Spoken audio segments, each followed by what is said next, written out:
From a distance, living high in the Swiss Alps often seems like a visual privilege, an excess of beauty that compensates for any hardship, a postcard-perfect setting where silence feels like rest and cold feels like charm. But for those who wake up here every day, before the sun touches the slopes, this life doesn't begin with scenery.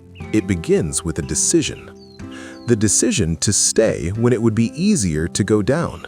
The decision to keep the land productive where machines cannot reach. The decision to accept a rhythm imposed by altitude, climate, and the body, rather than by the clock. Here, isolation is not romanticized, it is managed. It is not an escape from the modern world, but a quiet refusal of its speed. Each winter reinforces that choice. Each summer tests it. Each year asks, without words, whether it is still worth it. And the answer comes not in speeches, but in the repetition of the gesture.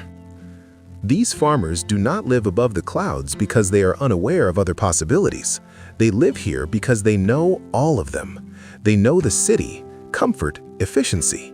And still, they remain, accepting a daily life where mistakes are costly, where nature does not negotiate, and where responsibility is never abstract. This film does not begin by showing mountains. It begins by showing a human condition, choosing a harder life to preserve something that cannot be measured in convenience. Because here, living high is not a dream, it is a daily commitment.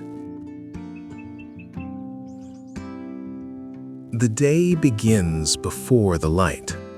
There are no alarms ringing with urgency, only the cold seeping through thick walls, reminding you that night has not fully ended. The first sound does not come from inside the house, but from outside. The wind brushing the slope, the cattle moving slowly, the wood cracking as if it were breathing. When the light finally arrives, it does not invade, it advances carefully. In the Swiss Alps, dawn is not a quick spectacle, but a long, almost technical process in which the sun must negotiate with altitude, deep shadows, and snow that still holds on to the night. The air is dense, too clean to ignore. Each breath is felt. Each step outside the house carries weight, not only physical, but conscious. Here, the body wakes up alongside the environment, adjusting to temperature, terrain, and a silence that amplifies every movement. Houses remain closed a few moments longer, as if respecting this fragile interval between dark and day. There is no hurry. Hurry does not work at altitude. The rhythm is dictated by what can be done, not by what one wants to do. When the doors open, the scene does not present itself as landscape, but as a workplace. The mountains do not surround, they watch. Beauty exists, but it does not distract. It coexists with necessity. This is the moment when the day organizes itself in silence, before tasks begin, before effort takes over the body. A brief instant, repeated every day, in which living here makes sense without needing explanation. Work begins without announcement. There is no clear transition between waking and acting, because here, routine is not a sequence. It is a permanent state of attention. Every task carries consequence, and nothing can be postponed without real cost. In the Swiss Alps, the body learns early that the landscape is not contemplative. It demands presence. Cattle must be tended before the sun rises too high. Water must be checked before ice forms again. Fences, paths, tools, everything depends on constant maintenance, because the environment does not forgive neglect. The work is physical, but not crude. It is precise, calculated, repeated in the same way for generations, not out of blind tradition, but because it works. Every movement saves energy. Every choice avoids a larger problem later.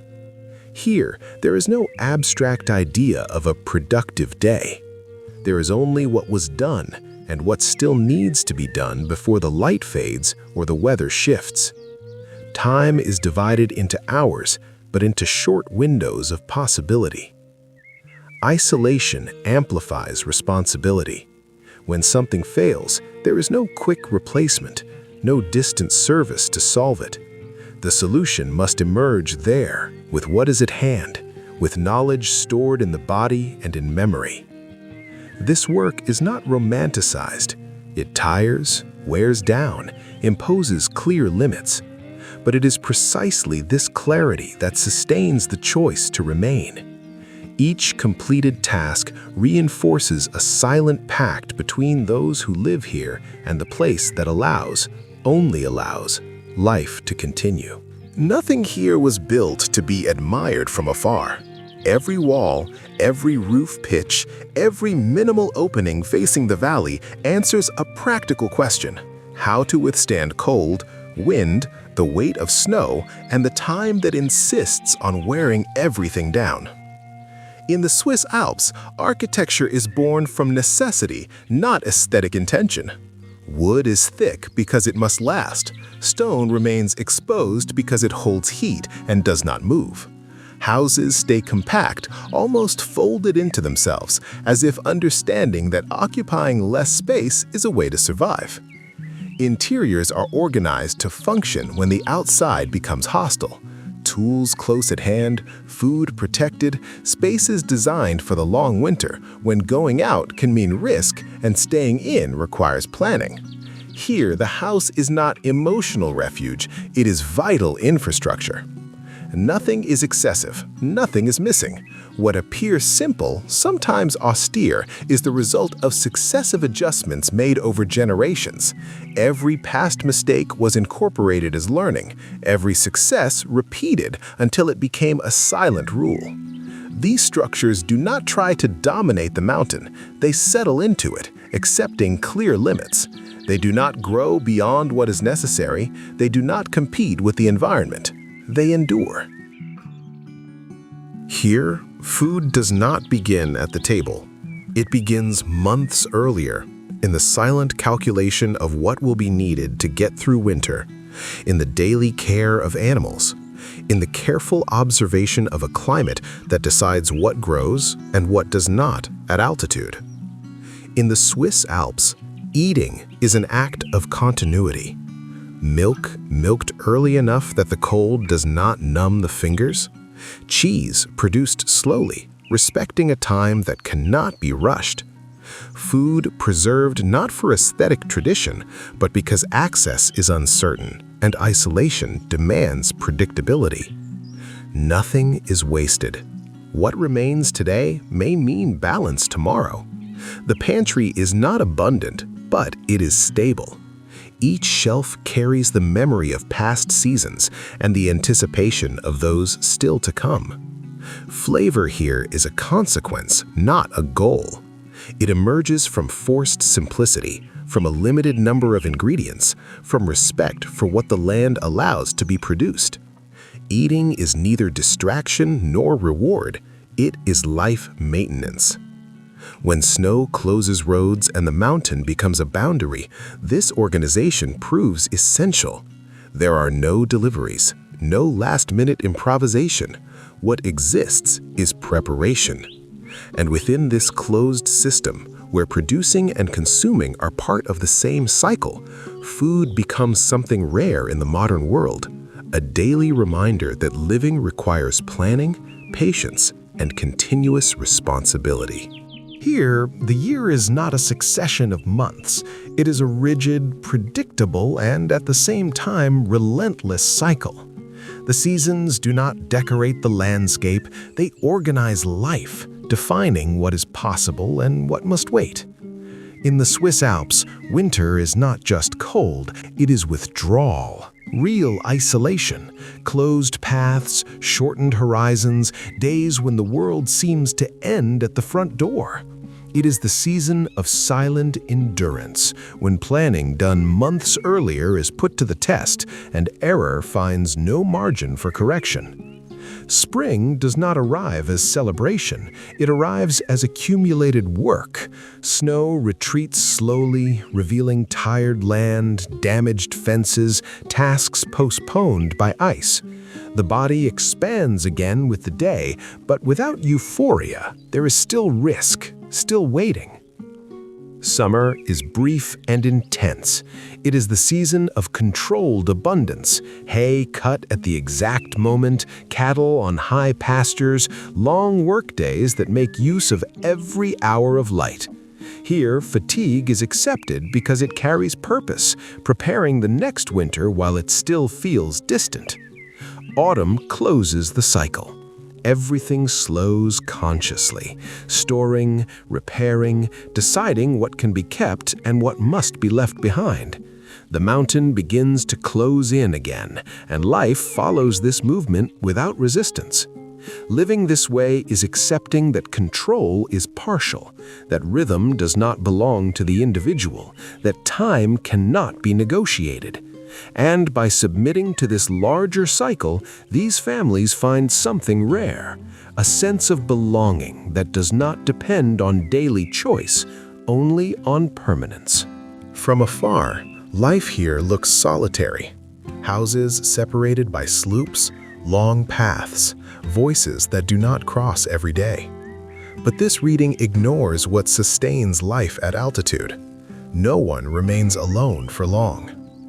In the Swiss Alps, community does not appear in constant gatherings, but in quiet availability, knowing who lives above, who lives below, who can help when the weather turns, when an animal falls ill, when the body fails. Help is not announced, it happens. A fence repaired without being asked, a path reopened after snow, a shift taken on when someone cannot fulfill their own. Here, depending on others is not weakness, it is part of the system. Relationships are direct, without excess words. Conflicts exist, but limited space and shared necessity do not allow for long ruptures. Maintaining the bond is also a form of survival. Geographic isolation creates a rare form of human closeness, not based on constant affinity, but on trust built over years, sometimes generations. Families know each other's limits because they know their own. In this environment, the modern idea of independence loses strength. What exists is conscious, accepted, functional interdependence. And perhaps that is what sustains everything. Not the individual strength of those who live high, but the quiet certainty that when winter tightens its grip and the world closes in, someone else is there, attentive, close enough, necessary. When the day ends, there is no sense of conquest. There is only the quiet recognition that everything that needed to be done was done, and that is enough. In the Swiss Alps, living high is not a symbolic gesture nor staged nostalgia. It is a daily practice of limits, attention, and responsibility. A life in which time does not speed up, does not wait, does not negotiate. It simply passes at the rhythm it has always had. These farmers do not remain here to prove anything to anyone. They remain because they have understood something simple and difficult to accept in the modern world. Not every choice needs to make life easier. Some choices exist to give it weight. When silence returns to the slopes and light disappears behind the mountain, isolation stops being a geographic condition and reveals itself as a value. Not the absence of the world, but full presence within one's own. This film does not show a place, it shows a way of living. And when everything goes dark, it becomes clear. Living slowly, high, and far away is not escaping time. It is finally inhabiting it.